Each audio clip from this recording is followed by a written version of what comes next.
नमस्ते सबको। और थैंक यू वेरी मच कि आपने आज भी मुझे ज्वाइन किया। हम 16वें अध्याय पर बात करना शुरू कर चुके हैं। और हमने अम, पहले 3 श्लोकों में 26 गुण क्वालिटीज दैवीय संपदा की थी। और चौथे श्लोक में हमने आसुरी संपदा पे बात की है, छह छह अलग अलग गुणों की या एट्रीब्यूट्स की। अब इसी से मिलता जुलता मुझे एक वो याद आ गया था, मंत्र। तो अथर्ववेद का मंत्र है, मैंने सोचा इसी से मिलता जुलता है तो उसको आज पढ़ के सुनाता हूँ आप। लेकिन ये मंत्र बड़ा अजीब है क्योंकि ये सिर्फ एनिमल किंगडम से ही कंपैरिजन करके इन्होंने लिया हुआ है। अब उस एनिमल किंगडम की कंपैरिजन के साथ इसमें क्या बात है उस पर मैं आता हूँ। अथर्ववेद के 8:4:22 8वें अध्याय के चौथे खंड का 22वां मंत्र है ये। उलूक यातु मुत शुश्लुक यातुम जहिष्वा यातुम उत्तम कोक यातुम सुपर्ण यातुम उत्तम गृध्र यातुम द्विदेशे प्रमृण रक्ष इंद्र। ये भगवान इंद्र से प्रार्थना कर रहे हैं कि हमको इन राक्षसों से दूर रखो। राक्षसों से रक्ष प्रमण, राक्षसों से दूर रखो। पहला क्या इन्होंने बताया है, छह का नाम लिया है यहां पर। पहला इन्होंने किया उल्लू। उल्लू उस तरह का जानवर होता है जिसको अंधकार या अज्ञान प्यारा होता है। जिसको अंधकार प्यारा होता है, जो लाइट में जाता नहीं है। इसका मतलब अज्ञान, अंधकार से यहाँ पर जो सिंबोलिज्म है वो अज्ञान से है, कि वो अज्ञान को प्यार करता है उल्लू। दूसरा इन्होंने कहा है भेड़िया। भेड़िया वो होता है जो क्रूर होता है, क्रूअल होता है, जिसके अंदर कोई भी भाव नहीं होता, वो सिर्फ क्रूअल होता है, बहुत चालाक और क्रूअल। तीसरा इन्होंने कहा कुत्ता। कुत्ता वो होता है जो अपनी जात वालों से तो लड़ता है लेकिन दूसरों के सामने दुम हिलाता है। तो ये देखिए इसकी क्वालिटी।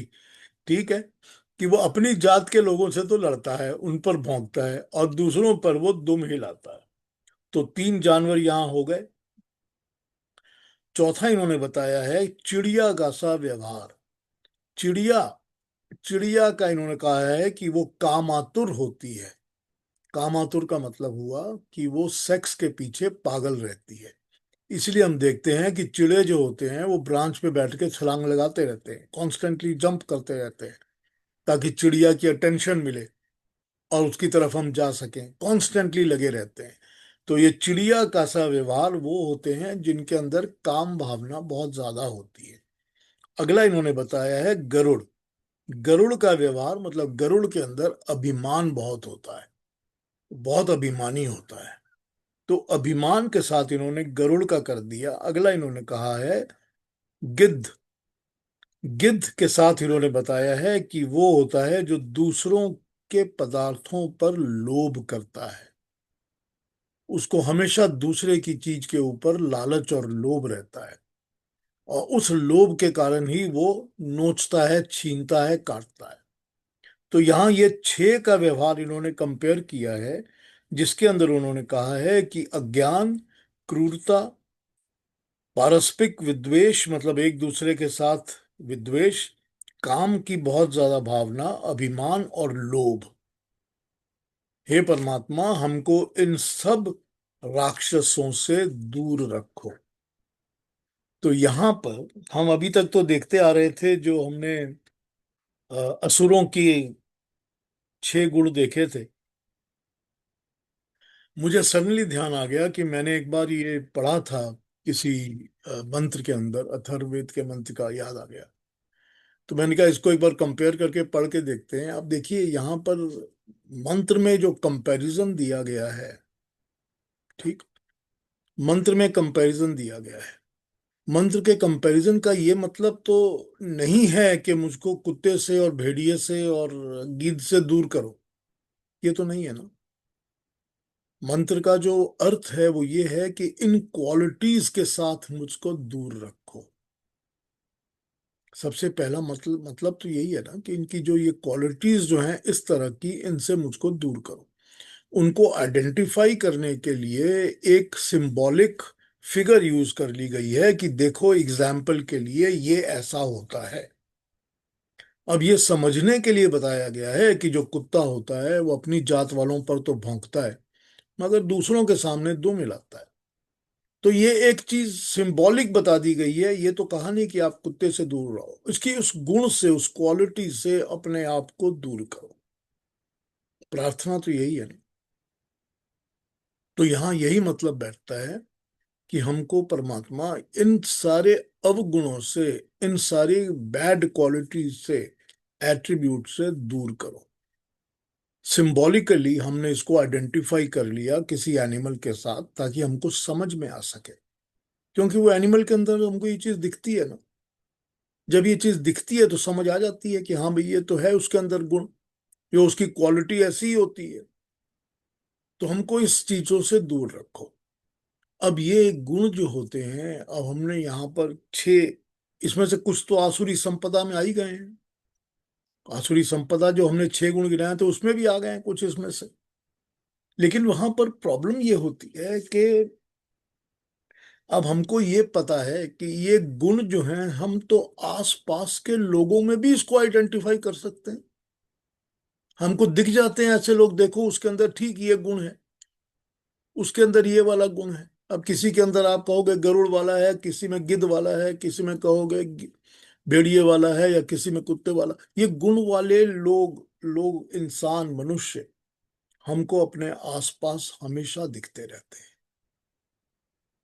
हमेशा दिखते रहते हैं।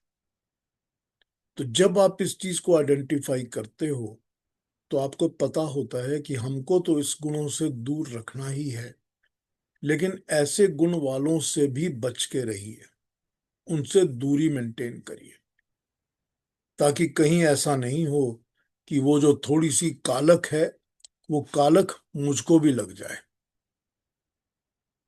तभी तो दूर रखना है ना हमने। तो ये बड़ी टिपिकल सी एक एग्जाम्पल देके इस मंत्र में बताया गया है।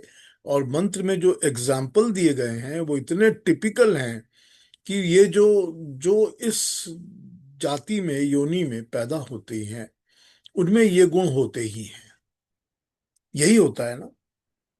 अब वो जो कुत्ता पैदा होगा वो कुत्ते में ये कुत्ते वाला गुण होगा, जो गिद्ध पैदा होगी उसमें गिद्ध में वो गिद्ध गुण होगा ही, गिद्ध वाला। तो ये तो नेचुरल हो जाता है उनके अंदर, क्योंकि उनकी योनि ही ऐसी है, जाति ही ऐसी है। लेकिन हमारे अंदर तो ऑप्शन अवेलेबल है ना। हमको ये ऑप्शन अवेलेबल है कि इन गुणों से दूर हटो, इनसे दूर रहो, इनसे बचो। और ये क्यों बताया गया? क्योंकि हमको ऐसे मनुष्य दिखते हैं जिनमें ये गुण होते हैं। हमको ऐसे लोग, मनुष्य दिखते हैं जिनमें ये गुण होते हैं। तो जब हमको ये दिखते हैं तो फिर अपने अंदर वो गुण मत आने दो और उन गुण वालों से दूर रहो। देखिए कितना सिंपल तरीके से आइडेंटिफाई करके हमको गाइडलाइंस दे दी जाती हैं। कितना सिंपल तरीका है बताने का। और यही तरीका हमको आसुरी संपदा में भगवान कृष्ण बता रहे हैं। तो आइए आगे बढ़ते हैं और आज के श्लोकों को शुरू करते हैं। हमने कल 4 और 5 किया था। हम शायद हाँ। 6, 7 जी। और 8 की जी। एक्सप्लेनेशन थोड़ी सी अलग है, लेकिन रवि जी कुछ कर, कह रहे हैं। सॉरी, रवि जी कुछ कह रहे हैं। क्या कह रहे हैं रवि जी? मैं कुछ स्टेटमेंट दे रहा हूँ इस वक्त, जो हमने कल पढ़े हैं, चार अ, मंत्र। और जो तीन मंत्र जो देवी गुणों वाले हैं, हाँ, और छह जो हैं वो असुरों वाले हैं। हाँ जी। उसको जिस तरह आपने एक्सप्लेन किया, मेरे माइंड में कुछ सेंसेशन सी हो रही है। इतना कि मैं सब सोच में डाल दिया मुझे। और मैंने युक्ता से कहा था कि भाई इनको तो आप प्रिंट करके हिंदी में मैं अपने यहाँ लटका लूँगा, जो मेरा प्रोग्राम है। एंड आई ठीक है। कहाँ गए आप? आउट हो गए रवि जी। पता नहीं कैसे अपने आप अपने आप ही बंद हो गया। I don't know. आप वो आउट हो गए रवि जी। हाँ, आवाज तो है, वीडियो में प्रॉब्लम हो रही है शायद। हाँ, हम्म। वीडियो में हाँ। आ तो गए हैं लेकिन वो शायद ऑडियो में नहीं कनेक्ट हुआ है। हाँ। वीडियो ऑडियो दोनों आउट हो गए हैं। मैं इतने बता रहा था हाँ जी। कि जो लिखाए हैं आप बताएं आपने और जिस तरह बताए हैं उसका मेरे पर काफ़ी असर हुआ कल। और मैंने उस पर जुगता जी से कह दिया वो लिखने के लिए। तो मैंने फिर एक दो ही याद आ गए थे। पहला वाला था, बुरा जो देखन मैं चला, बुरा ना मिलया कोय, हाँ। जब मन चीना आपना, मुझसे मुझसा। बुरा ना कोई। हम्म। और दूसरा जो युक्ता जी ने बताया मुझे, ये बड़ा सुंदर है। वो मैं युक्ता से कहूँगा कि वो सुना दे ये वाला। हाँ, नहीं वो दोहा ये भी अच्छा है, कबीर का ही है ये भी। निंदक नियरे राखिए, आंगन कुटी बिछाए। बिल्कुल। बिन साबुन नियरे राखिए, सूप आंगन बिना कुटी बिछाए, बिन पानी निर्मल करे साबुन पिया, सुहाए। और निर्मल करे सुहाए। तो बिल्कुल। हम अपनी जब तक वो अपने मनन करते रहें, अपने अवगुण देखते रहें ना, तो बस यही है कि हम उसको ठीक कर पाए। तो बिल्कुल ठीक मैंने बात है। देखिए, तो सारी करेक्शन तो अपने अंदर ही करनी है ना। अपने अंदर ही है सारी करेक्शन, सारी बिल्कुल। करेक्शन। और तो तो मैं दुनिया में हम कुछ करेक्ट कर नहीं सकते। जी, हाँ, सिर्फ अपने को ही करेक्ट कर सकते हैं। बिल्कुल बिल्कुल। तो और हम मैंने ये अगर ठीक हो जाएंगे तो दुनिया ठीक है। तो मैंने ये सोचा कि मुझे ये जो मोक्ष वाली तो बात बहुत दूर की है, अगर मैं ये अपनाना शुरू कर दूं जो, तो शायद मैं मेरी ज़िंदगी अच्छी हो जाए, शांति हो जाए, लोगों से अच्छा हो जाए। तो मैंने ये अपने आप से एक छोटा सा प्रण लिया है कि मैं करूँगा इसको। आपका बहुत धन्यवाद, इसने बहुत मुझे सिखाया है। थैंक यू तो रवि जी। बस ने, थैंक यू। मैं अपनी मन की बात बताई आपसे। Thank you Ravi ji. Thank you. Thank परमात्मा यू। आपको फिर शक्ति दे। आपका बहुत धन्यवाद फिर भी। बिल्कुल। देखिए, सबसे बड़ी जो मुश्किल होती है ना, वो अपने अंदर झांकने की ही होती है। हमको सबसे बड़ा डर यही लगता है, क्योंकि हमको पता होता है कि मैं जैसे ही अंदर झांकूंगा काला की काला दिखाई देगी। तो वो उसके डर में हम लोग अंदर ही नहीं देखते। और उसके अलावा दूसरी चीज ये होती है कि हमको अपनी पीठ थपथपाने की आदत हो जाती है कि भाई जो मेरे अंदर है उसकी तो पीठ थपथपा लो कि मैं तो जी मैं हूं, बहुत अच्छा करता हूं, जो किया बड़ा बढ़िया किया। अब उससे चक्कर में होता ये है कि अंदर तो देखते ही नहीं है, और कभी अपने आप को क्रिटिसाइज नहीं कर सकते, क्योंकि हम्म। हमेशा अपनी पीठ थपथपानी होती है। हाँ जी, और हम तो ये दूसरों की ज्यादा देखते हैं, दूसरों की बुराइयां वो ज्यादा दिखाई देती हैं, अपनी नहीं दिखाई देती। दूसरों की तो बड़ी ग्लेयरलिंगली सामने दिखाई देती है ना, पॉइंट करते रहते हैं, बोलते रहते हैं ना हमेशा। अपनी तरफ हम्म। नहीं देखते कभी भी। क्योंकि मैं एक और चीज़ देख रहा था, ये जो असुरवृत्ति है, गुण है, वो तो जल्दी से निकल सकते हैं अगर आप कोशिश करें। जो 26 देवीय से गुण है, वो अंदर डालने में बहुत टाइम लगेगा। लेकिन सबसे ज्यादा इंपॉर्टेंट होती है कि जो नेगेटिव्स हैं उसको धक्के मार के बाहर निकाल दिया जाए। हाँ जब जी, हाँ। नेगेटिव्स नहीं निकलेंगे तो जगह जो दिमाग की है, जो मस्तिष्क की, मानस की, अपने चिंतन की जगह है, अगर उसके अंदर नेगेटिव्स भरे रहेंगे तो पॉजिटिव्स आएंगे कहाँ से? तो पहले तो नेगेटिव्स को बाहर धक्का मार के निकालिए, तभी जगह बनेगी जहां पॉजिटिव आप ला सकोगे। फिर वो 26 जो बताए गए हैं उसमें एक एक करके ध्यान देना शुरू करिए। आस्ते आस्ते आस्ते आस्ते आएंगे अपने आप। एक तो पहली बात तो ये है कि अगर अगर हमारे अंदर ये हिम्मत आ गई है कि हम अपने अंदर झांकेंगे और झांक के उन नेगेटिव्स को बाहर निकालेंगे, तो पहला गुण अभय का तो आ गया कि अब हमको डर नहीं लग रहा है अपने अंदर झांकने से भी, और अपने गलतियों को पहचानने से भी डर नहीं लग रहा। तो पहला तो ये हो गया कि मुझे अब भय नहीं है, मैं अब बिना भय के अपने अंदर करेक्शन, सफाई कर सकता हूं। तो ये तो पहला गुण तो अभय का आ ही जाता है ना उसके साथ। तो इसी तरह से जब नेगेटिव्स को धक्के लगाएंगे तो अपने अंदर अच्छे गुण अपने आप ही आने शुरू हो जाएंगे, एक एक करके आएंगे। ठीक है ना? हाँ जी, धन्यवाद, बहुत बहुत धन्यवाद। Thank you Ravi ji, thank you, आपने शेयर की बात बड़ा अच्छा लगा, थैंक यू। आइए अब हम इसमें आगे बढ़ते हैं। कल हमने 5 तक कर लिया था, और उसके आगे जो हमने पढ़ा था कि आसुरी संपद के लोगों में क्या होता है। तो आसुरी संपद के 6 गुण गिनाने के बाद अब उसी के ऊपर आगे बात करके बताएंगे कि जो आसुरी प्रवृत्ति और संपद के साथ पैदा होते हैं, संपद प्रॉपर्टी, ठीक, प्रॉपर्टीज, तो ये मेरी प्रॉपर्टीज हैं, या ये कहा जाए कि एट्रीब्यूट्स हैं। तो उसी को इन्होंने संपद शब्द से यूज किया हुआ। तो आसुरी संपद वालों के साथ अब और क्या है आगे, ये बातें अब वो हमको आगे के श्लोकों में बताएंगे। बहुत इंटरेस्टिंग है, बहुत एनालिटिकल है, बड़ा अच्छा लगेगा सुन के। आइए तो नंबर 6 और 7 ये दोनों पढ़ लेते हैं और इस पर बात शुरू करते हैं आज। तो अलका जी हमको पढ़ दीजिए प्लीज 6 और 7। जी।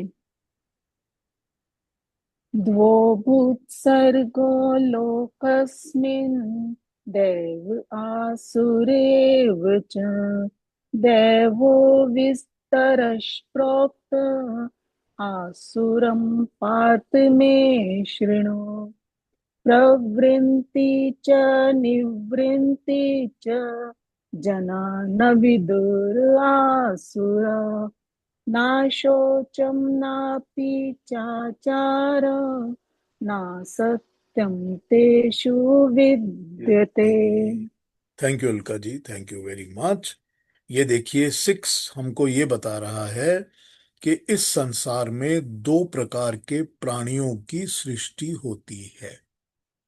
ठीक, इस संसार में, इस दुनिया में 2 तरह के प्राणियों की, जो जिंदा प्राण जिन लेते हैं, जिंदा होते हैं, उनकी सृष्टि होती है, क्रिएशन होती है। एक देवी और दूसरे आसुरी। हे पार्थ, देवी का विस्तार से वर्णन किया जा चुका है। वो 3 श्लोकों में मैंने देवीय संपदा का वर्णन कर दिया है। अब तू मुझसे आसुरी का वर्णन सुन। ठीक, ये हो गया 6।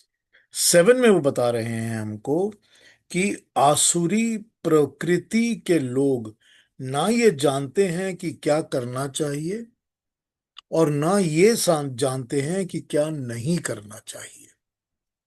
उन्हें प्रवृत्ति तथा निवृत्ति का ज्ञान नहीं होता। प्रवृत्ति, प्रवृत्त होना, किसी काम की तरफ बढ़ना, किसी काम को करना, वो हो गया प्रवृत्त। और निवृत्त, नहीं करना, कि काम नहीं करना। तो प्रवृत्ति की कर्म, क्या कौन सा कर्म करना चाहिए, और निवृत्ति कौन सा कर्म नहीं करना चाहिए। उन लोगों को जो आसुरी होते हैं, ना उनको प्रवृत्ति का पता है ना निवृत्ति का पता है, कि कर्म कौन से करने चाहिए, कौन से नहीं करने चाहिए, दोनों का उनको नहीं पता।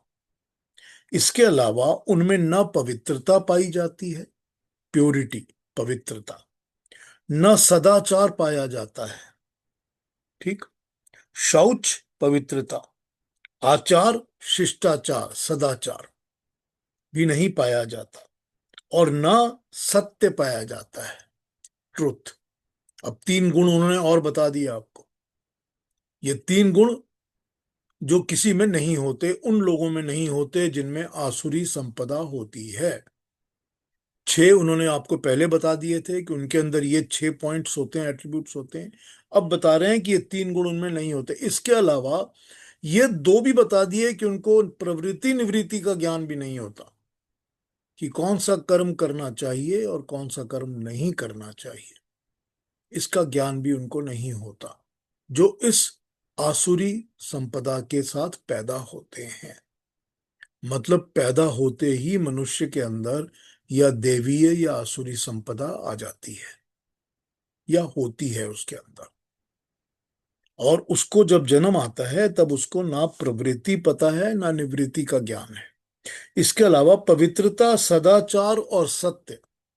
अब जो पवित्रता है वो शारीरिक गुण है, बॉडीली क्वालिटी है, फिजिकल क्वालिटी है, कि आप अपने आप को शुद्ध पवित्र रखते हो। सदाचार जो है वो मानसिक गुण है, मेंटल, कि आप सबके साथ अच्छी तरह बिहेव करते हो। वो शिष्टाचार है, शिष्ट होना, सभ्य होना, कल्चर्ड होना, ठीक होना, अच्छा होना। वो मानसिक है, मेंटल। और सत्य जो है कि उनमें सत्य भी पाया नहीं जाता। सत्य जो है वो आध्यात्मिक गुण है। वो हो गया आपका स्पिरिचुअल, आध्यात्मिक, कि आपके अंदर का मनुष्य कैसा है, आपके अंदर का जो इंसान है उसकी एक्चुअल क्वालिटी क्या है। तो अब सत्य का गुण उसके अंदर होता है जिसके अंदर आध्यात्मिकता होती है। तो ये तीन चीजें जो इन्होंने बता दी यहां पर, कि जो लोग आसुरी संपदा से पैदा होते हैं उनके अंदर पवित्रता नहीं होती, शिष्टता नहीं होती, सदाचार नहीं होता और सत्य नहीं होता, उनमें सत्य नहीं पाया जाता, ट्रूथफुलनेस नहीं होती। तो ये तीन चीजें इन्होंने यहां बता दी और साथ बता दिया कि प्रवृत्ति और निवृत्ति का ज्ञान भी नहीं होता। तो इसकी दूसरी ट्रांसलेशंस पढ़ता हूं, फिर और बात करता हूं। चलिए।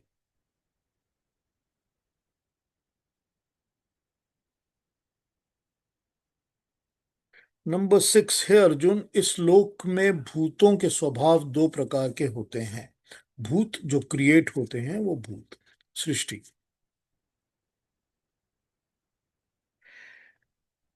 देवों के जैसा और असुरों के जैसा।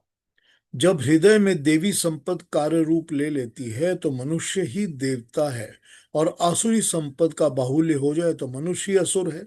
सृष्टि में ये दो ही जातियां हैं, वो चाहे कहीं भी पैदा हो, चाहे दूसरी शहरों में, दूसरे देशों में पैदा हो, बशर्ते ये दो ही होती हैं। अभी तक देवी संपदा को विस्तार से बताया, अब तू आसुरी के बारे में सुन। हे अर्जुन, असुर लोग कार्यम कर्म में प्रवृत्त होने, मतलब कौन सा कर्म करना है, और अकर्तव्य जो कर्म नहीं करना, निवृत्त होना, दोनों बातें नहीं जानते। इसीलिए उनमें न शुद्धि होती है, न आचरण होता है, न सत्य होता है। एक और, कुछ ट्रांसलेशंस और भी देख लेते हैं, आइए।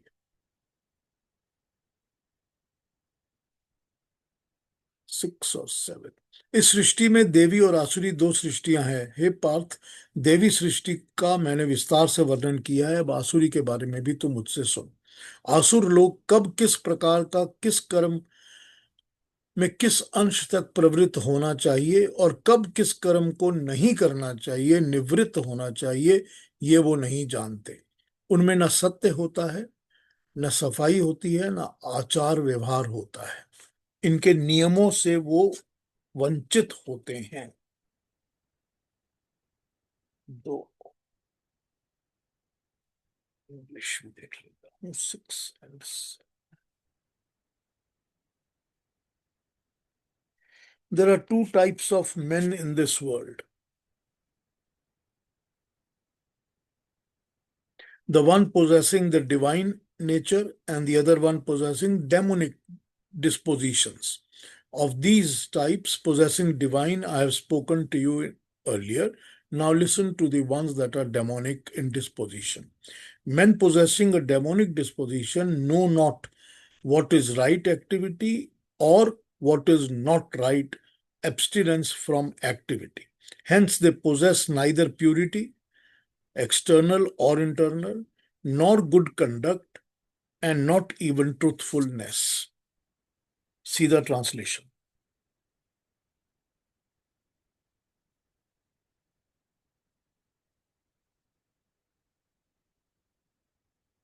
छह, दो लोक के प्राणी हो, दो तरह के प्राणी होते हैं, एक देवी स्वभाव वाले और दूसरी आसुरी स्वभाव वाले। आसुरी स्वभाव वाले मनुष्य प्रवृत्ति योग्य और निवृत्ति योग्य, क्या करना चाहिए क्या नहीं करना चाहिए ये नहीं जानते। इस कारण उनमें शुद्धि, शरीर, मन और बुद्धि किसी भी चीज की शुद्धि नहीं होती, ना उनमें चरित्र होता है, और ना ही सत्य के विषय में वे जानते हैं। तो यहां पर शुद्धि को हमने मन, बुद्धि और शरीर, तीनों की शुद्धि बता दिया। तो जो पवित्रता बताई है वो पवित्रता सिर्फ बॉडीली फिजिकल नहीं है, उसमें मन भी आ गया और बुद्धि भी आ गई। तो जब बुद्धि भी पवित्र नहीं होगी तभी तो फिर शरीर और मन भी पवित्र नहीं होगा। तो उसी के साथ फिर बता दिया है कि ना उनको ये पता होता है कि आचार व्यवहार कैसा होना चाहिए। तभी तो बताया था ना कि वो अभिमानी होते हैं, दंभी होते हैं, दंभ होता है उनके अंदर, घमंड होता है उनके अंदर। तो वो आचार नहीं जानते, व्यवहार नहीं जानते, और सत्य का भी उनको पता नहीं होता, उसके बारे में भी वो नहीं जानते। अब ये बातें भगवान कृष्ण इसमें समझा रहे हैं, तो वो हमको आसुरी संपद के अंदर इन डिटेल फर्दर बता रहे हैं कि इस चीज को कैसे समझना चाहिए। अब एनालिटिकल तो हमने कल देख लिया था कि ये 6 चीजें हमको समझ में आ गई, आपने एक पेपर में नोट करके रख लिया।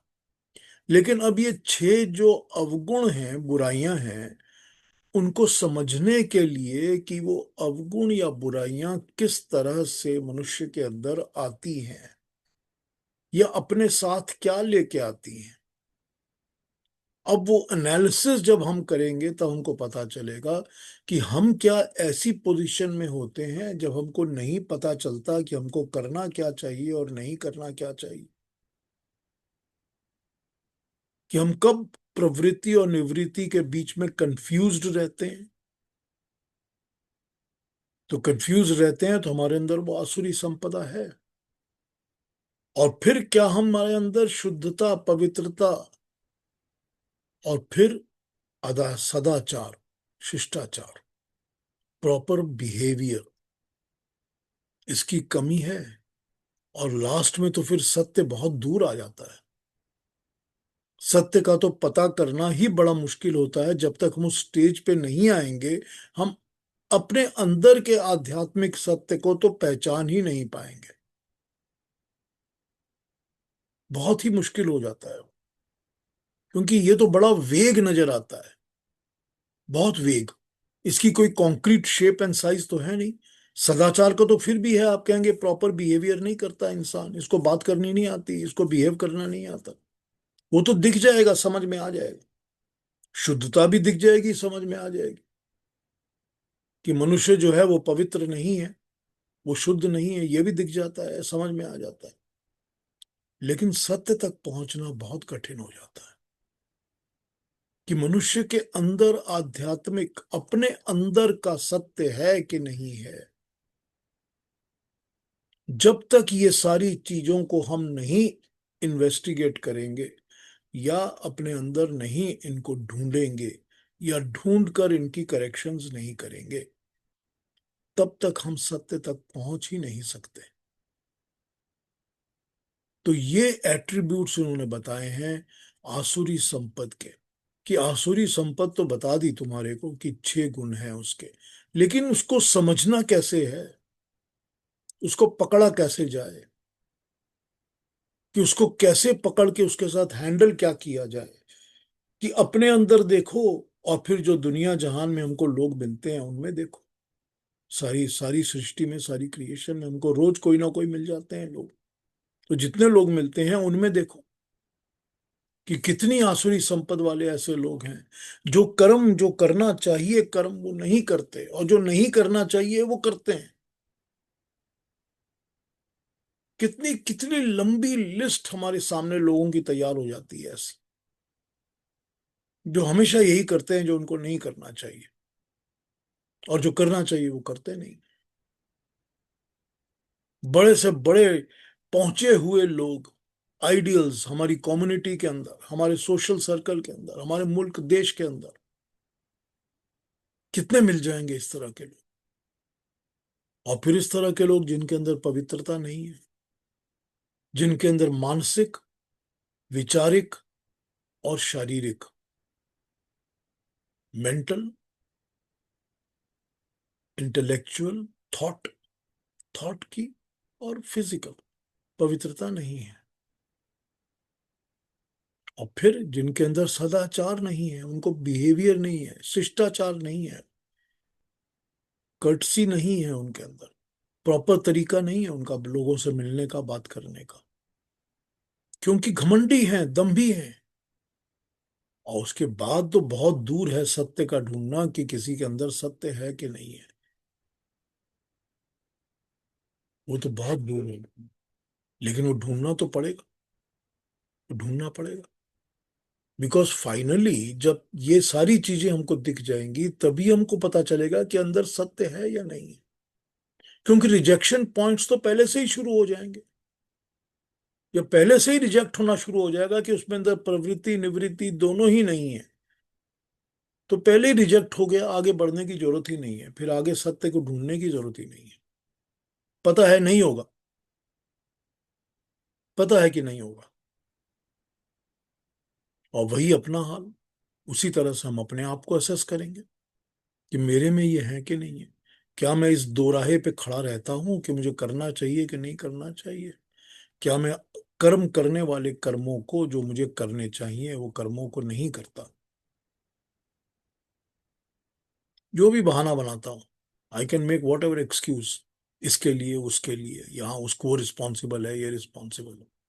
उंगली तो हम हमेशा दूसरों पर ही उठाते हैं ना, लेकिन कर्म मैं नहीं करता ना। और या ऐसे कर्म करता हूं जो मुझे नहीं करने चाहिए, वो भी मुझको कोई ना कोई फोर्स कर रहा है, तुम्हारे लिए, उसके लिए, इसके लिए, उसके लिए। मगर मैं कर रहा हूं ना वो कर्म जो नहीं करने चाहिए।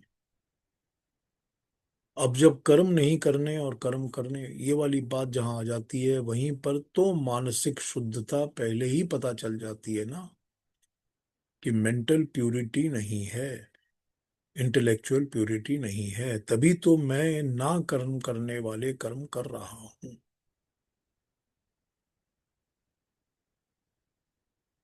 तो ये यहां से ही जब हम उसको रिजेक्शन पॉइंट से ही शुरू कर देते हैं एनालाइज करना, तो बहुत दूर है सत्य तक पहुंचना।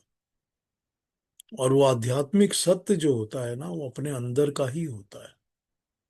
अपने ही अंदर हमको पता चलता है कि अब मैं अपने सत्य के रास्ते पर ठीक टिका हुआ हूं, चल रहा हूं, खड़ा हूं।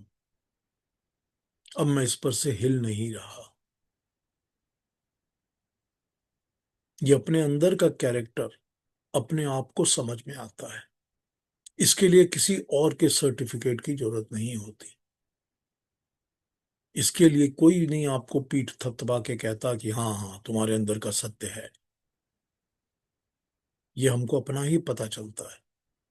और जब अपना पता चलता है तो हमको ये पता चलता है कि अब ये मेरी शक्ति है। क्योंकि वो जो सत्य होता है वो पावर हो जाता है, वो सत्य आपको शक्ति देता है। और वो शक्ति देता है अपने कन्विक्शन की, कि नहीं, अब मुझे पता है कि जो कर्म मुझे करने चाहिए वो कर्म मैं करता हूं, और जो नहीं करने चाहिए उनकी तरफ मेरा ध्यान भी नहीं जाता, मैं कभी नहीं करता। और जब ये समझ में आ जाता है तो अपने आप ही बिहेवियर, एटीट्यूड ठीक होना शुरू हो जाता है। तो अब इस चीज को यूं समझ लीजिए कि पहले इस पॉइंट से शुरू करके यहां तक पहुंचेंगे, या उस पॉइंट पे खड़े रहेंगे तो ये पॉइंट्स अचीव हो जाएंगे। ये दोनों तरफ से एक ही बात है, दोनों तरफ से एक ही बात है। तो जब भगवान अपनी बात समझाना शुरू कर रहे हैं आसुरी संपदा के बारे में, तो वो इतनी डिटेल के साथ इसको एनालाइज कर रहे हैं कि इससे बड़ा मनोवैज्ञानिक एनालिसिस, साइकोलॉजिकल एनालिसिस तो कहीं आपको मिलेगा ही नहीं। इतना डिटेल में तो कहीं किसी दुनिया में नहीं मिलेगा। और जितनी आपको मोटी मोटी मोटी मोटी किताबें मिलेंगी, जो भी ये सारी मोटिवेशन की किताबें और सेल्फ इम्प्रूवमेंट की किताबें हैं ना, वो सब यहीं से, इन्हीं थ्योरीज में से निकली हुई हैं। सब की सब यहीं से निकली हुई किताबें हैं। यही है जो ज्ञान, यही से आया हुआ ज्ञान है ये। और बड़ी कितने सिंपल और स्ट्रेट फॉरवर्ड तरीके से भगवान अपनी बातों को बता देते हैं आपको। छोटे से श्लोक के अंदर वो पूरा डिटेल दे देते हैं आपको। तो ये हमने देखा 5, 6 और 7 के अंदर उन्होंने हमको ये बातें बताई हैं, निवृत्ति प्रवृत्ति के बारे में, शुद्धता, सदाचार और सत्य के बारे में।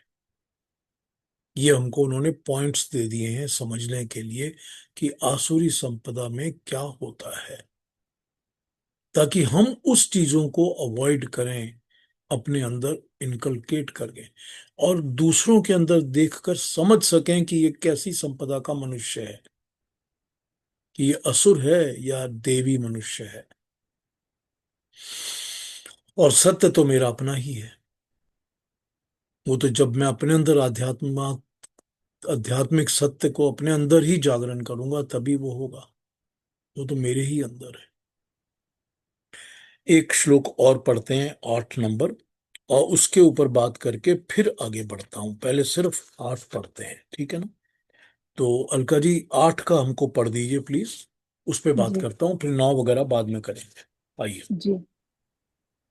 असत्यं प्रतिष्ठं ते जगदाहुरीश्वरम् अपरस्परसम्भूतं किमन्यत् कामहेतुकम्।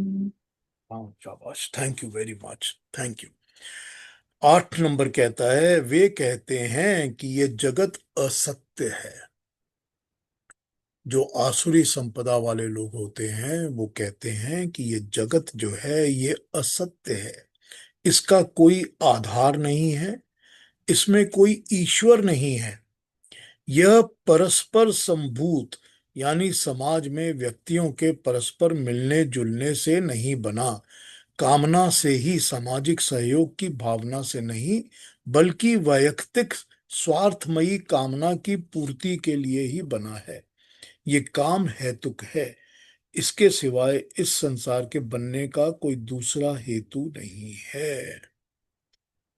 अब देख लीजिए कितनी थ्योरीज यहां बता दी गई हैं। ये सब वो थ्योरीज हैं जो कि आज की दुनिया में हमको बहुत बहुत जगह पढ़ने, लिखने, सुनने को मिलती हैं। अब ये थ्योरीज को समझना शुरू करते हैं एक एक करके, कि ये क्रिएशन असत्य है। पहली बात, कितने लोग हैं जो इस चीज को इसी तरह बताते हैं कि ये जो है सब कुछ ऐसा ही है, इसमें कोई सत्यता नहीं है, रियलिटी नहीं है। फिर इसको बनाने वाला कोई नहीं है, कोई ईश्वर नहीं है ना? लोग ऐसे मिलते हैं ना, हमेशा मिलते हैं, हमेशा ऐसी बातें करते हैं, कितनी जगह सुनते हैं। बहुत बड़े बड़े इंटेलेक्चुअल होते हैं, बहुत बड़े बड़े हाई पोजीशंस पे होते हैं, कि इसको बनाने वाला कोई नहीं है।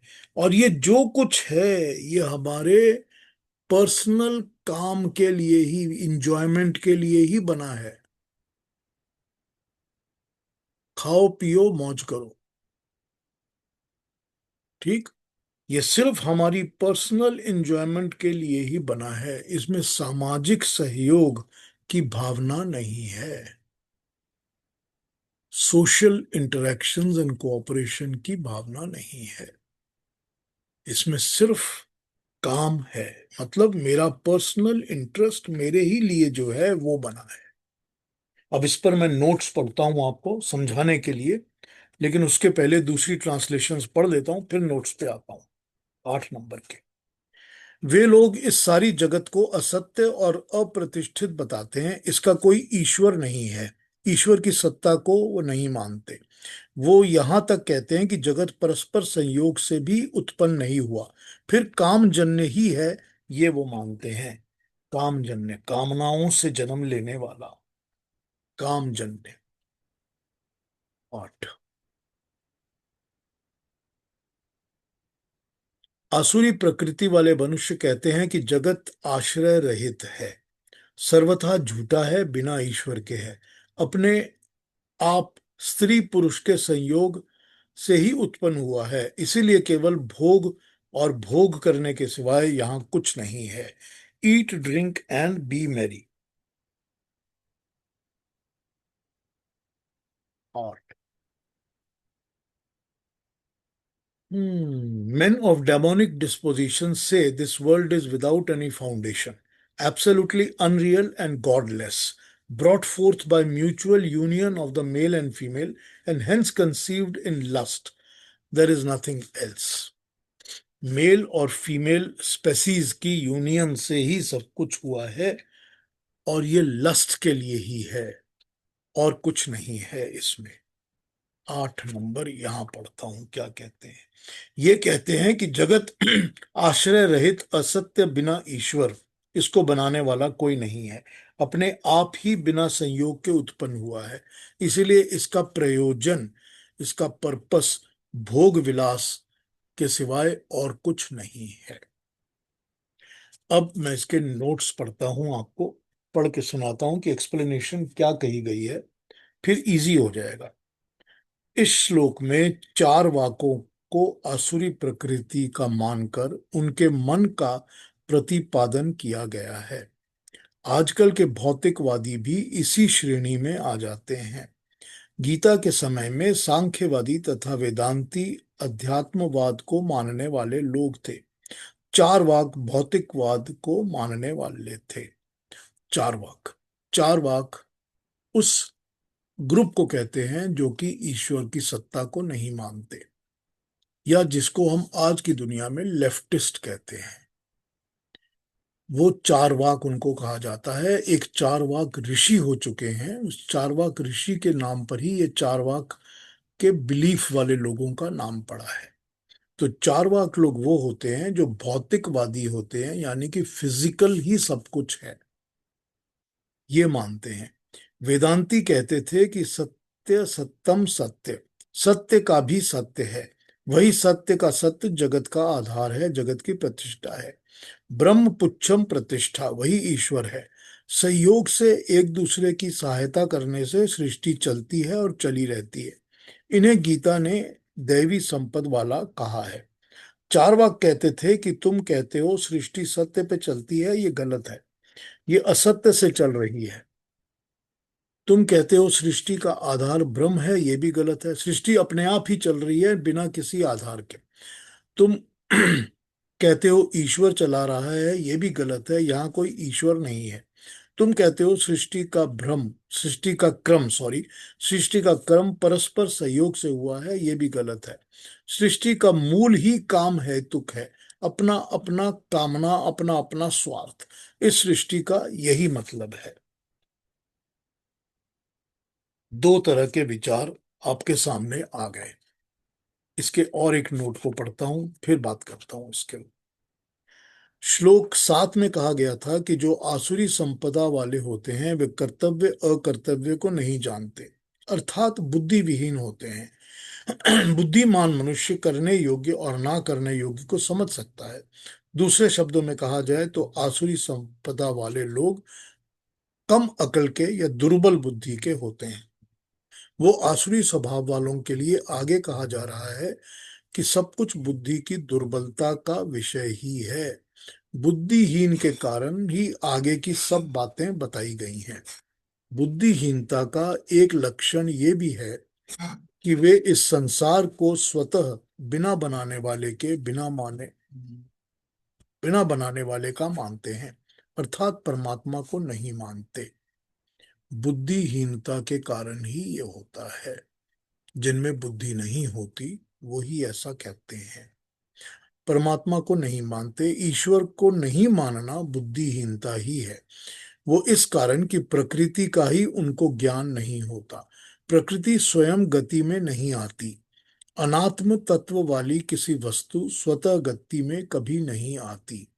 वैज्ञानिक और साइंस भी यही मानता है कि कोई भी चीज जो कि लाइफलेस होती है वो अपने आप किसी एक्टिविटी में नहीं चलती जब तक कि एक्सटर्नल फोर्स अप्लाई ना किया जाए।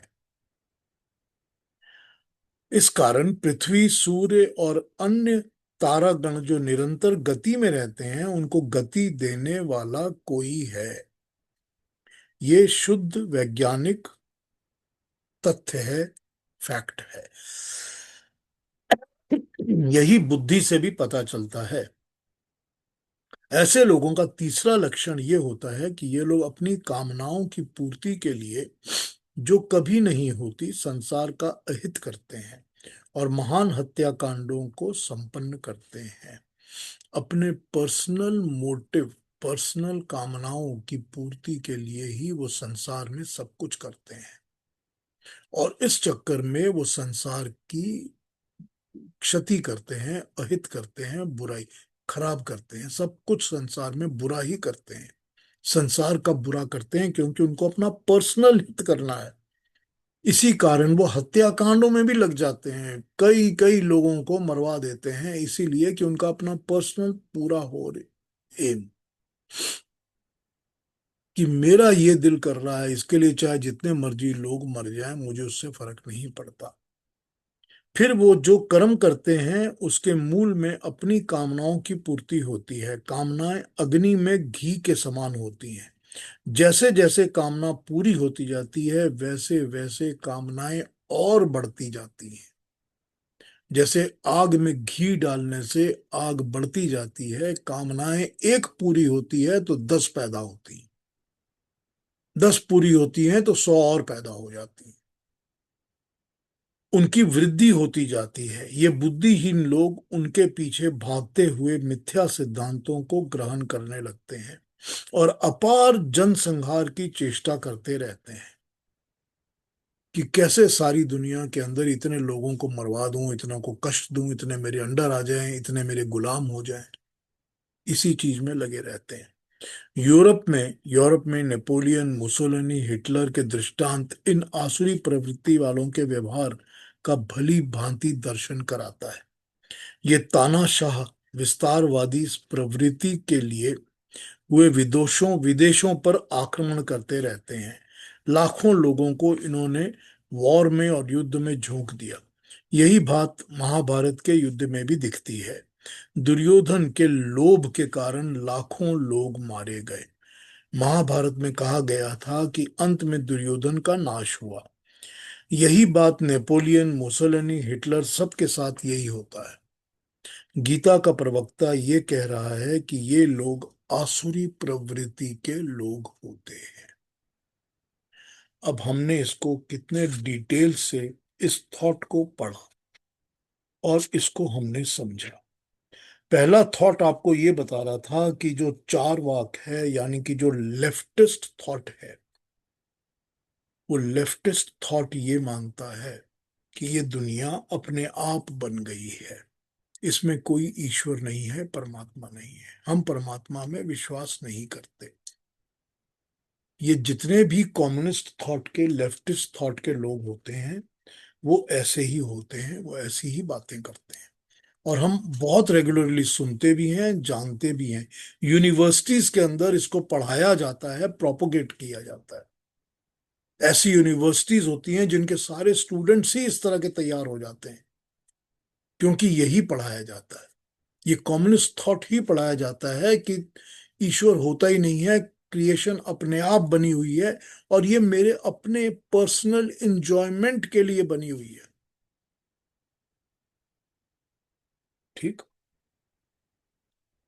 इन्होंने नेपोलियन का एग्जाम्पल लिया, या हिटलर का लिया, या मुसोलिनी का लिया, लेकिन हजारों लाखों इस तरह के लोग हमको दिखते हैं, आज भी दिखते हैं, पहले भी दिखते थे, दिख ही रहे हैं, करंट भी दिख रहे हैं, कि इनके लिए ह्यूमन लाइफ की कोई वैल्यू नहीं है।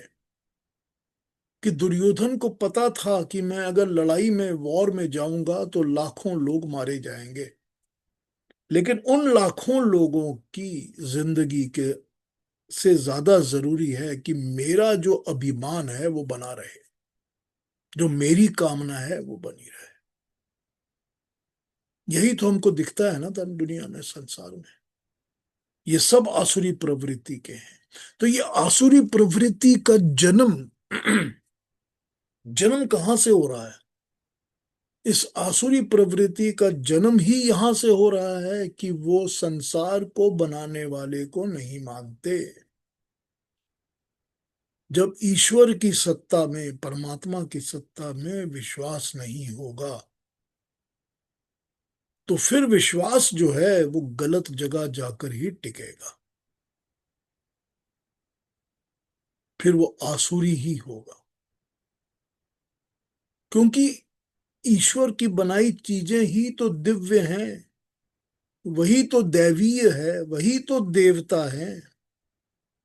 जो ईश्वर के गुण हैं वही तो दिव्य गुण हैं। जब उन दिव्य गुणों से हमारा भरोसा हटेगा, हम उस पर नहीं मानेंगे, तो जरूरी बात है कि फिर हम आसुरी संपदा को ही मानेंगे। रावण को पता था कि मैं एक गलत काम कर रहा हूं, कि मुझे किसी दूसरे की स्त्री के ऊपर लोभ आ गया है। मेरा लालच, मेरी काम इतनी ज्यादा बढ़ गई है कि मैं किसी दूसरे की वाइफ को उठा के ले आ रहा हूं किडनैप करके। तो उसका अल्टीमेट क्या होगा? अल्टीमेट ये होगा कि मेरा पूरा राज्य नष्ट हो जाएगा, मेरे राज्य में जितने लोग हैं सारे के सारे मारे जाएंगे। लेकिन मेरी अपनी एक कामना है ना, मेरा लालच है ना, लोभ है ना, उसके सामने लोगों की जान की क्या कीमत है? यही हम देखते हैं ना, यही हम देखते हैं। मेरा पर्सनल इंटरेस्ट है कि मुझे दूसरे कंट्री के ऑयल फील्ड्स और ऑयल के ऊपर कंट्रोल चाहिए, ताकि उसको मैं और मेरी फैमिली बेचे और पैसे कमाए।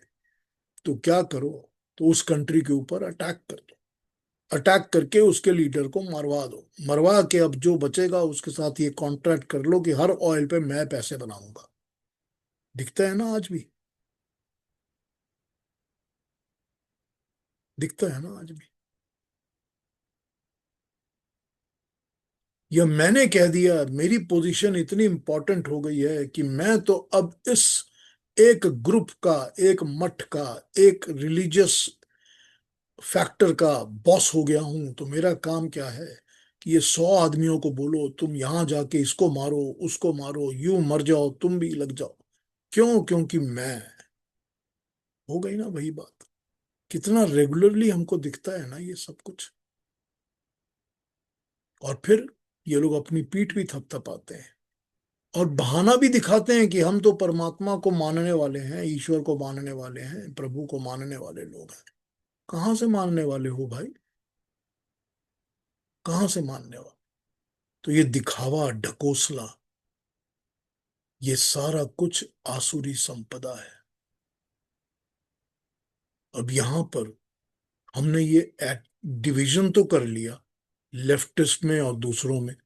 ये भी समझ गए कि जिन लोगों को परमात्मा में विश्वास नहीं होता, वो आसुरी संपदा वाले लोग का थॉट वहीं से पैदा होता है। ये भी समझ में आ गया। लेकिन ये भी समझ में आ जाएगा कि जब ये समझ आ गई है बात, तो हमको ऐसे थॉट से दूर रहना है और ऐसे थॉट वालों से दूर रहना है। बहुत कॉमन, बहुत कॉमन। जो इस तरह के थॉट वाले होते हैं, इंटेलेक्चुअलिज्म का की चादर ओढ़े रहते हैं। वो हमेशा अपने आप को इंटेलेक्चुअल शो करते हैं कि हम तो इंटेलेक्चुअल हैं। वो इंटेलेक्चुअलिज्म क्या है? वो इंटेलेक्चुअलिज्म है कि हम परमात्मा में विश्वास नहीं रखते, कि हम अपने सेल्फ मोटिव को अटेन करने के लिए ही सब काम करते हैं। कार्ल मार्क्स ने एक बार कहा था कि पॉलिटिक्स का रॉ मटेरियल ही ह्यूमन लाइव्स है। कि अगर आपको पॉलिटिक्स में कुछ करना है तो आपको ह्यूमन लाइव्स को एक्सप्लॉइट करना पड़ेगा। जब 2-4 लाख लोग आपके लिए कुर्बान हो जाएंगे, मर जाएंगे, तो आप हीरो बन जाओगे। तब आप पॉलिटिकल हीरो बनोगे। ये थ्योरी तो वही है ना, उसी की तो आसुरी की बात हो रही है ना गीता में। और गीता तो इन सब थ्योरीज के पहले लिखी जा चुकी है, बताई जा चुकी है कि ये है ऐसा। और एग्जाम्पल्स भी आपके सामने गीता ने प्रेजेंट कर दिए हैं। तो ये चीज हमको यहां पर समझनी पड़ेगी कि आसुरी संपदा वहां से जन्म लेती है जहां पर ईश्वर और ईश्वरीय सत्ता पर विश्वास नहीं होता। तो जब ऐसा कोई मिलता है जो कि इस बार मैं जब इंडिया गया हुआ था तो मुझे ऐसे 3-4 लोग मिले थे अलग अलग जगह। और मुझे मुझे तो टाइम नहीं लगता। मुझे अब बस flash of a second, 2 second लगते हैं समझने में कि ये इंसान लेफ्टिस्ट है, कि इसकी बातें जो हैं वो बिल्कुल लेफ्टिस्ट है। और जैसे ही समझ में आता है मैं तो यूं करके काट देता हूँ कि सॉरी, आप लेफ्टिस्ट हो, कम्युनिस्ट हो। कई बार तो वो मानते भी नहीं है, नहीं नहीं हम नहीं है जी, हम तो बहुत अच्छे हैं, हमारे अंदर कोई कोई बात नहीं। समझ में आ गई बात। कई बार वो दूसरा झोला लगा लटका लेते हैं कि हम तो इंटेलेक्चुअल हैं जी, हम तो साइंटिफिक लोग हैं, इंटेलेक्चुअल लोग हैं। तो साइंस ने तो माना हुआ है ना, साइंस ने तो माना हुआ है ना कि कोई भी चीज जो जड़ प्रकृति की होती है वो बिना एक्सटर्नल फोर्स के काम नहीं कर सकती। कोई भी चीज नहीं कर सकती, चाहे वो सूर्य हो, चाहे चंद्र हो, चाहे पृथ्वी हो, चाहे कोई भी चीज हो। कोई भी चीज आपके सामने रखी है, ये कप मेरे पास पड़ा है, मैं कॉफी पीना चाहता हूं, जब तक मैं एक्सटर्नल फोर्स उस कप को हाथ पकड़ के उठा के नहीं लाता, वो कप अपने आप मेरे पास नहीं आएगा। मैं ये सोच नहीं सकता कि भाई कप आ जाओ, मेरे मुंह पे लग जाओ और आस्ते आस्ते ऐसे करके मेरे को कॉफी पिला दो। क्योंकि वो जड़ प्रकृति की चीज है, उसके ऊपर एक्सटर्नल फोर्स ही काम करता है। ये तो न्यूटन ने भी बताया हुआ है इस लॉ को। तो फिर ये कैसे सोच सकते हो कि सारी क्रिएशन जो है वो बिना किसी एक्सटर्नल फोर्स के बन गई है? सारी सृष्टि किसी के बिना बन गई है। वहां तो प्रॉब्लम हो जाती है कि हम परमात्मा को मानना ही नहीं चाहते। क्रिएशन तो अपने आप बन गई है। एक छोटी सी चीज तो हम बना नहीं सकते दुनिया में कुछ बिना एक्सटर्नल फोर्स के, बनाने वाले के बिना। कोई बनाने के वाले के बिना ये कब बन गया, क्या गाड़ी बन गई, घड़ी बन गई, क्या बन गया बिना बनाने वाले के बिना? हर चीज को कोई बनाने वाला है तभी बनता है ना। और मगर ये पूरी क्रिएशन को बनाने वाला कोई नहीं है, ये अपने आप बन गई। कहां से आर्ग्यूमेंट्स लेकर आते हैं, कहां से आर्ग्यूमेंट लेकर आते हैं? ना साइंस सपोर्ट करता है इस आर्ग्यूमेंट को, और हमारा अध्यात्म, हमारा फिलॉसफी तो करती ही नहीं। तो जो भी ऐसे लोग मिलते हैं वो आसुरी संपदा के लोग हैं, जो ये बात नहीं मानते कि ईश्वर होता है या ईश्वर क्रिएशन को बनाता है और चलाता है।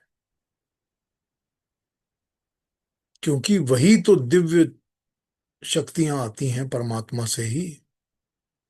तो जो परमात्मा की सत्ता को नहीं मानते वो असुर ही होते हैं, वो राक्षसी संपदा वाले ही होते हैं। वो यही सोचते हैं कि सब कुछ मेरे भोग के लिए ही बना है, कि मैं सब कुछ को भोग लूं, मैं इंजॉय करूं अपने आप। तो वही बात, अभिमान, घमंड, दर्प, सदाचार का ना होना, शुद्धता नहीं होनी, कौन सा कर्म करना चाहिए कौन सा नहीं करना चाहिए, सब कुछ आ जाता है उसके अंदर आसुरी संपत्ति के कारण। तो ये हमने आज इतना सा किया है। कुछ पूछना हो, अब बातें करनी हो तो कर लीजिए, कुछ दोबारा समझना हो तो फिर पूछ लीजिए मेरे को, मैं दोबारा समझा दूंगा। फिर अगले हफ्ते हम इसके आगे कैरी ऑन करेंगे, क्योंकि ये तो अभी और भी डिटेल में समझाएंगे भगवान कृष्ण। तो आज का कुछ पूछना, किसी ने कहना पूछना हो तो पूछ लीजिए। बहुत अच्छा पीयूष जी। थैंक ये लाइफ में मैक्सिमम पूरे वर्ल्ड में आप कहिए कि आसुरी प्रवृत्ति वाले लोग बहुत ज्यादा हैं। यू। हाँ, हमेशा ऐसा ही होता है। ये थ्रू आउट द वर्ल्ड जो है ना, ऐसे लेक्चर होने चाहिए ताकि ये प्रवृत्तियां जो हैं कम हो सके। मैं तो कहता ही हूं ना कि सबको, सारी दुनिया को बचपन से गीता पढ़ानी चाहिए। सही बात है, यही सही तो मैं बात है, ये कहता हूं ना, होनी चाहिए, बहुत जरूरी है। यही तो कहता हूं ना मैं। क्योंकि नेगेटिव को अपनाने में देर नहीं लगती, पॉजिटिविटी को अपनाने में टाइम लगता है। बिल्कुल। धीरे धीरे ये आएगी। बिल्कुल। अब पहले गलत सोचोगे, बाद में आपने हमें समझा दिया नहीं ऐसा, हम वैसे बन जाएंगे। तो अपने मन के अंदर जब तक दृढ़ता नहीं आएगी तब तक कुछ भी किसी के सफल होने की कोई वो नहीं है। खाली आपने सुना दिया, कह दिया और हमने मान लिया। ये बहुत कमी है संसार में। ठीक बात प्रभा जी। और कोई कुछ कहेंगे? Anybody wants to ask something और tell something about the today's talk? आज के बारे में जो बात हुई है।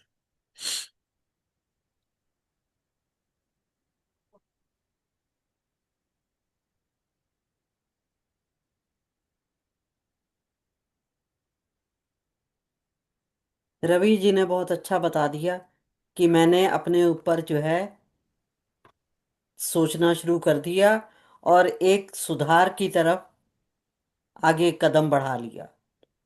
बहुत अच्छी बात है।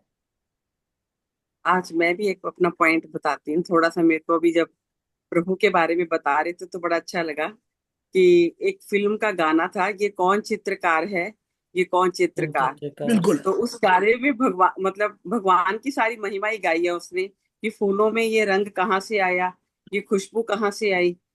तो कोई ना कोई तो पीछे है हमारे। इसको तो हमें मानना ही चाहिए कि एक परमात्मा, एक कोई ना कोई शक्ति है जो संसार को चला रही है। वरना अपनी सोच से तो हम एक कदम, तो बहुत बड़ी बात है, हम एक क्षण भी नहीं जी सकते अगर वो हमें शक्ति ना दे या हमारे साथ ना जुड़े। सही बात। ठीक बात। बिल्कुल ठीक बात। और हम इस संसार में सोने की लंका में बैठे हैं जो चारों तरफ से हमें आकर्षित करती रहती है। बिल्कुल। पर कभी हनुमान जी हम्म। आएंगे और लंका को जला जाएंगे और हमें उस प्रभु से मिला देंगे। रामचरितमानस मेरे को पढ़ने का शौक है, तो उसमें से मैं कुछ कुछ ऐसे संदर्भ निकालती रहती हूँ। तो जब वो आएंगे तो वो हमारे ये सारे गम, सारी परेशानियां दूर करेंगे। तो उन्हीं को पाना है। मिलेंगे कैसे पता नहीं। अपने अंदर ही मिलेंगे। हाँ, अपने ही मिलने तो अंदर अपने अंदर ही मिलेंगे। है। हाँ, है तो अपने ही हमारे अंदर पास सब। मिलेंगे, अपने ही अंदर जागरण करेंगे, अपने ही अंदर एक्टिविटी होगी। सब अभी अपने ना मैं अंदर लिख होगा। रही थी आपके साथ, थोड़ा थोड़ा लिखती हूँ।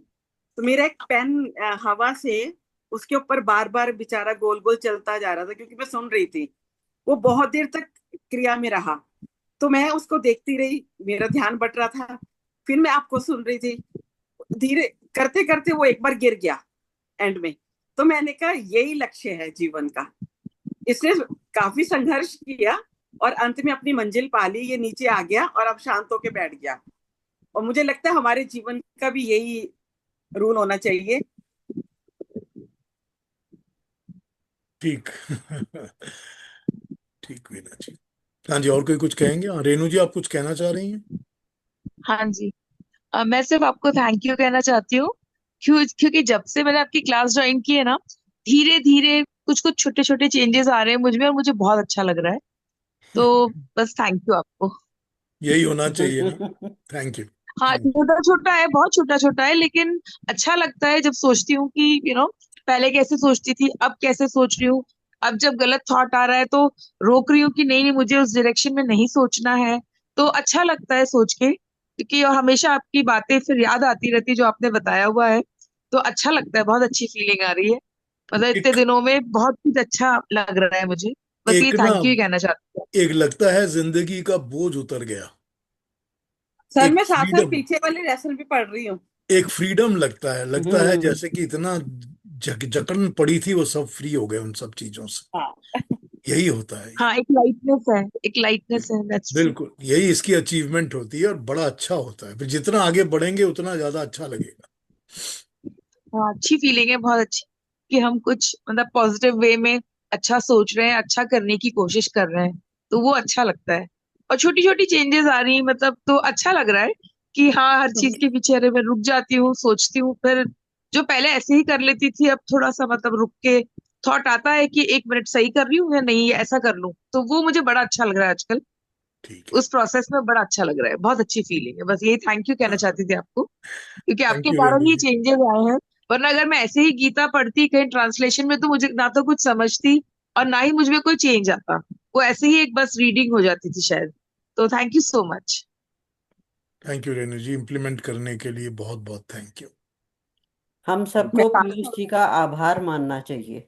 हाँ जी। सच में, दिल से सच में, आभार। या दिल से, सो सच ट्रू। में। हाँ, So true. So true. और कोई कुछ कहेंगे? Anybody has to say something?